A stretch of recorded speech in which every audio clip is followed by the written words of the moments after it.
Tribal മിഷനിലേക്ക് സ്വാഗതം. വയനാട്ടിലെ ഒരു പ്രാചീന ഗോത്ര വിഭാഗമായ കാട്ടുനായ്ക്കരെ കുറിച്ചാണ് ഇന്ന് സംസാരിക്കുന്നത്. കേരള സമൂഹം രൂപപ്പെടുന്നതിന് നൂറ്റാണ്ടുകൾക്ക് മുമ്പ് തന്നെ വയനാടൻ വനാന്തരങ്ങളിൽ ജീവിച്ചു വന്ന ഒരു പ്രാചീന ഗോത്ര വിഭാഗമാണ് കാട്ടുനായ്ക്കർ.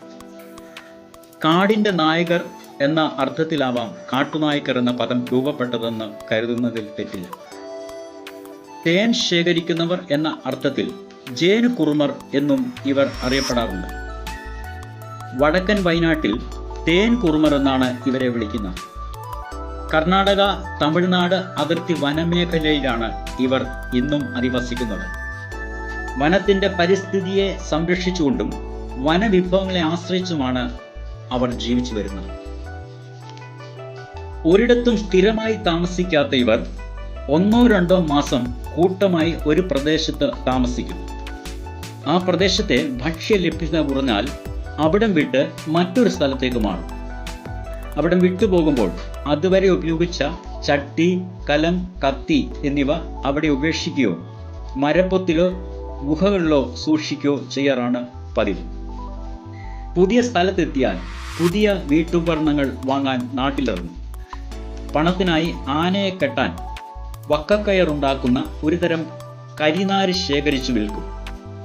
കിട്ടുന്ന പണം കൊണ്ട് അവശ്യ സാധനങ്ങൾ വാങ്ങി വീണ്ടും കാട്ടിലേക്ക് മടങ്ങും.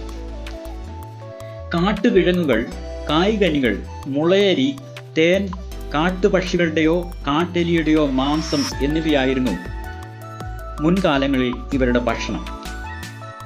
കാട്ടുകിഴങ്ങുകൾ ശേഖരിക്കുക വളരെ ശ്രമകരമാണ്.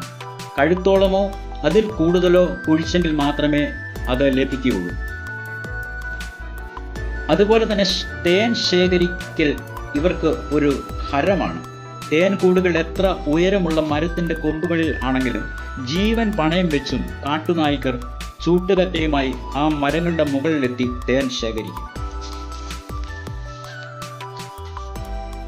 കാട്ടുനായ്ക്കർക്ക് ഇഷ്ടപ്പെട്ട ഭക്ഷണം മാംസമാണെങ്കിലും മറ്റ് ഗോത്രവർഗങ്ങളെ പോലെ നായാട്ട് വീരന്മാരല്ല. ഒരുതരം മൊട്ടമ്പും വില്ലുമാണ് ഇവർ നായാട്ടിനായി ഉപയോഗിക്കുന്നത്. കാട്ടുപക്ഷികൾ, മേരു, മാൻ, കാട്ടാട്, പന്നി, കൂരാൻ, മുള്ളൻ എന്നീ ചെറിയ തരം മൃഗങ്ങളെ നിലം പറ്റിക്കാൻ ഈ മൊട്ടമ്പും വില്ലും അവർക്ക് മതിയാവും. തേൻ ശേഖരണം പോലെ തന്നെ ഇവരുടെ പക്ഷിപിടുത്തവും വളരെ രസകരമാണ്. ഒരു കാട്ടുചെടിയുടെ എല്ലാ കൊമ്പിലും പശ പിടിപ്പിച്ച ശേഷം അതിൽ മുളങ്കോലുകൾ തിരികെ വയ്ക്കും.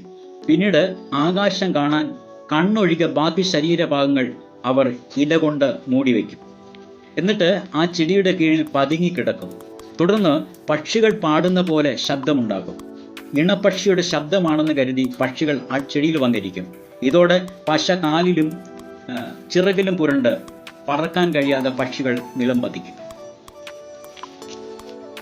കാട്ടുനായ്ക്കരെ നരി പിടിക്കില്ലെന്നാണ് അവരുടെ വിശ്വാസം. കാരണം നരിയും കാട്ടുനായ്ക്കരും മാമനും മരുമക്കളുമാണെന്ന് നൂറ്റാണ്ടുകളായി അവർ വിശ്വസിച്ചു പോരുന്നു. ചില കാട്ടുനായ്ക്കർക്ക് പെട്ടെന്ന് നരിയായി മാറാനും നരിയുടെ വേഷത്തിൽ ശത്രുക്കളോട് പക വീട്ടാനും കഴിയുമെന്ന് ഒരു കഥയുണ്ട്. എന്തായാലും നരി കാട്ടുനായ്ക്കരെ കണ്ടാലും കാട്ടുനായ്ക്കർ നരിയെ കണ്ടാലും പരസ്പരം ഒഴിഞ്ഞു മാറിപ്പോകുമെന്നാണ് അവർ വിശ്വസിക്കുന്നത്. കാട്ടാനയെ ഓടിക്കുവാൻ ഇവർക്കൊരു പ്രത്യേക തന്ത്രം ഉണ്ട്. ദൂരെ കാട്ടാനയെ കണ്ടാൽ കയ്യിൽ കത്തിച്ചു പിടിച്ച മുളക്കഷ്ണവുമായി ആനയുടെ നേരെ പാഞ്ഞു ചെല്ലും. ഇത് കണ്ട് ആന പേടിച്ചോടി മാറും. അഥവാ ആന വീണ്ടും നിൽക്കുകയാണെങ്കിൽ അവർ ആനയുടെ അടുത്തെത്തി അതിൻ്റെ തലയിൽ കത്തുന്ന മുളക്കഷ്ണം കൊണ്ട് കുത്തും. കുത്തേറ്റ ആന ജീവനും കൊണ്ട് ഓടിമറയും. കാട്ടുനായ്ക്കർക്ക് മാരി, മസ്തി ദൈവം, ഹെത്തപ്പൻ അഥവാ മുത്തപ്പൻ എന്നിങ്ങനെ കുറേ ദൈവങ്ങളുണ്ട്. ഇവർക്ക് സ്വന്തമായ ക്ഷേത്രങ്ങളോ വിഗ്രഹങ്ങളോ ഇല്ല. അവരുടെ ദൈവത്തെ പ്രതിനിധീകരിക്കുവാൻ കാട്ടുചുരയ്ക്കയും ഏതാനും വിത്തുകളുമാണ്. ചുരയ്ക്ക തുറന്ന് അതിനകത്തുള്ളതെല്ലാം കളഞ്ഞ ശേഷം ഏതോ കാട്ടുചെടിയുടെ വിത്തുകൾ അതിനുള്ളിൽ നിറയ്ക്കും. പിന്നെ മെഴുകുകൊണ്ട് അത് അടയ്ക്കും. അതിനുശേഷം നല്ല വെയിലിൽ വെച്ച് ഉണക്കിയെടുത്താൽ അത് ദൈവമായി. ഇത്തരം ചുരക്കുകൾ 5-6 എണ്ണം ഓരോ മനയിലും, അതായത് കുടിലിലും തൂക്കിയിട്ടിട്ടുണ്ടാവും. കുട്ടികൾക്കോ മറ്റാർക്കെങ്കിലും രോഗം വന്നാൽ നായ്ക്കത്തി പറയും, മരുന്നുകൊണ്ടൊന്നും ഇത് മാറില്ല, ദൈവം കാണണം. ഇത് കേട്ട മാത്രയിൽ നായ്ക്കൻ ചുരക്കയെടുത്ത് കുലുക്കിക്കൊണ്ട് ഉറഞ്ഞു തുള്ളാൻ തുടങ്ങും. കാതടപ്പിക്കുന്ന ശബ്ദത്താൽ അവിടം ഭക്തിമുഖരിതമാകും. ഈ അവസരത്തിൽ നായ്ക്കൻ ദൈവത്തെ സ്വപ്നം കാണുന്നു. രാവിലെ രോഗം മാറുമെന്ന് അവനോട് ദൈവം അറിയിക്കുന്നു. അടുത്ത ദിവസം രോഗം മാറിയാലും ഇല്ലെങ്കിലും അവൻ ദൈവത്തോട് പരാതി പറയാറില്ല. കാട്ടിലെ ഉത്സവ ദിവസങ്ങളിൽ അവനവൻ്റെ കഴിവിനനുസരിച്ച് നല്ല വസ്ത്രങ്ങൾ ധരിച്ചുകൊണ്ട് അവർ ഒത്തുകൂടുന്നു. അവരുടെ ചീനിയുടെയും ചെണ്ടയുടെയും ശബ്ദം കാടിനെ വിളിച്ചുണർത്തുന്നു. ആണുങ്ങളുടെ വക നൃത്തവും പാട്ടും ഉണ്ടാകും. എല്ലാ പാട്ടുകളും കാട് ജീവിതത്തിൻ്റെ അനുഭവങ്ങളും ഉത്സവവും പ്രകടമാക്കുന്നതായിരിക്കും. പെണ്ണുങ്ങളെ തട്ടിക്കൊണ്ടുപോകുന്ന രീതിയും ഇവരുടെ ഇടയിൽ നിലനിന്നിരുന്നു. കല്യാണാലോചന അലസിപ്പിരിഞ്ഞാൽ ചെറുക്കൻ വീട്ടുകാർ പെണ്ണിനെ തട്ടിക്കൊണ്ട് പോകുമെന്ന് പെണ്ണും വീട്ടുകാരെ ഭീഷണിപ്പെടുത്തുന്നു. തുടർന്ന് ചെറുക്കൻ പെണ്ണിൻ്റെ മനയുടെ അടുത്തുള്ള കാട്ടിൽ ഒളിച്ചിരിക്കും. വിറവ് ശേഖരിക്കാനോ വെള്ളം ശേഖരിക്കാനോ മറ്റോ പെണ്ണ് പുറത്തിറങ്ങുമ്പോൾ പെണ്ണിനെ തോളിലേറ്റി ചെറുക്കൻ കടത്തിക്കൊണ്ടുപോകുന്നു. കാട്ടുനായ്ക്കളുടെ വിവാഹ ജീവിതത്തിന് ഒരു സ്ഥിരത കൽപ്പിക്കുവാൻ നമുക്ക് കഴിയുന്നതല്ല.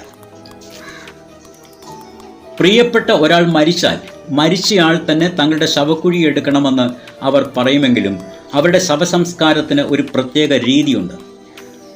മരിച്ച ആളുടെ ബന്ധുക്കൾ 7-ാം ദിവസം ഒരു മുളക്കുറ്റി നിറയെ നെല്ല് ശേഖരിക്കും. അത് നിറയാതിരുന്നാൽ പരേതൻ പിണങ്ങുമെന്നാണ് അവർ കരുതുന്നത്. ആ നെല്ല് കുത്തി ചോറുണ്ടാക്കി 3 ഉരുള പരേതൻ്റെ കുഴിയുടെ പുറത്ത് നിവേദിക്കും. മരിച്ചയാൾ വന്ന് ഭക്ഷിക്കുന്നതായി സങ്കല്പിച്ചുകൊണ്ട് കുറച്ചു സമയം അവർ കുഴിയുടെ അരികിൽ നിൽക്കും. ഈ സന്ദർഭത്തിൽ മരിച്ചയാളുടെ ആത്മാവ് തനിക്ക് പ്രിയപ്പെട്ട ഒരാളുടെ ശരീരത്തിൽ കയറി ഉറഞ്ഞു തുള്ളും. മരിച്ച വ്യക്തി പെണ്ണാണെങ്കിൽ ആത്മാവ് കയറിയ വ്യക്തിയുടെ കയ്യിൽ വളകളും കഴുത്തിൽ കല്ലുമാലയും അണിയിച്ച് പെൺവേഷം കെട്ടിക്കുന്നു. പിന്നീട് 7 ദിവസം മുമ്പ് പരേതനെ ശവക്കുഴിയിലേക്ക് കൊണ്ടുപോയ വഴിയെ ആത്മാവ് ബാധിച്ച വ്യക്തി കുഴിയുടെ അടുത്തുള്ള എല്ലാവരെയും കൂട്ടി പരേതന്റെ വീട്ടിലേക്ക് എത്തുന്നു. മരിച്ച വ്യക്തിയെ വീണ്ടും കണ്ടുമുട്ടിയ സന്തോഷത്താൽ വീട്ടുകാർ കരഞ്ഞുകൊണ്ട് പരേതനെ സ്വീകരിക്കുന്നു. തുടർന്ന് മരിച്ചയാളും ജീവിച്ചിരിക്കുന്നവരും തമ്മിൽ ചില കാര്യങ്ങൾ സംസാരിച്ച ശേഷം അവിടെ വിരിച്ചിട്ട പായയിൽ കിടന്ന് കുറച്ചുനേരം മയങ്ങുന്നു. അങ്ങനെ മരിച്ചയാൾ അവർ ജീവിച്ചിരുന്ന അന്തരീക്ഷത്തിൽ തന്നെ എന്നും തുടരുമെന്ന് കാട്ടുനായ്ക്കർ വിശ്വസിച്ച് പോരുന്നു. പൊതുവെ മറ്റു ഗോത്ര ജനതയെപ്പോലെ പരേതാത്മ ആരാധന ഇവർക്കും ഒഴിച്ചുകൂടാൻ വയ്യാത്ത ഒരു ഘടകമാണ്. ഈ വീഡിയോ ഇഷ്ടപ്പെട്ടെങ്കിൽ ഈ ചാനൽ സബ്സ്ക്രൈബ് ചെയ്യുക, ലൈക്ക് ചെയ്യുക, ഷെയർ ചെയ്യുക. വീണ്ടും ഇതുപോലെയുള്ള നല്ല അറിവുകളുമായി നിങ്ങളുടെ മുമ്പിൽ എത്തുന്നതുവരെ എല്ലാവർക്കും നന്ദി, നമസ്കാരം.